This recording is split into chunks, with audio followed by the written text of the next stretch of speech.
ज्या प्रकारे आज आज विरोधी पक्ष नेता ठरवला नाही, यावर आपल्या काय प्रतिक्रिया? या सरकारला करायचं नाहीये, या सरकारला लोकशाही मान्य नाहीये. आणि 2 मिनिटं मी करू. तर या सरकारला लोकशाही मान्य नाही. हे सरकार निवडणूक आयोगाच्या अरे तुम्ही निघालात, मी तुमच्या माणसाला घेऊन आलो. लोक विजयजींना कुठे पत्रकार परिषद जायचं होतं? आदित्यजी काय म्हणणार? अरे त्यांचं त्यांचं आता महाविकास आघाडी आहे.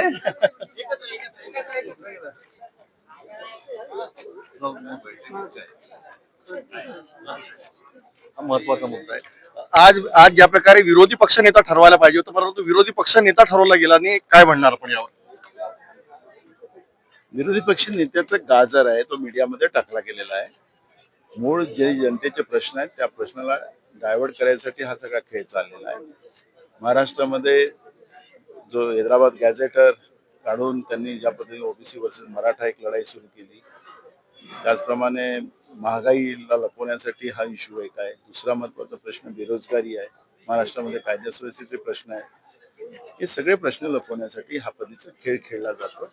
यांना लोकशाही मान्य नाही. आणि हे सरकार जे आहे हे निवडणूक आयोगाच्या कृपेने निवडून आलेलं आहे. हे सरकार जनतेतून नाही आणि त्याच्यामुळे यांना लोकशाही मान्य नाही. स्थानिक स्वराज्य संस्थेमध्ये अशीच छेडछाड होणार असं वाटतं आपल्याला? म्हणून तर आमचं ऑब्जेक्शन आहे. 21 ला रिझल्ट म्हणून ऑब्जेक्शन आहे. उद्या चर्चा मागितली आम्ही.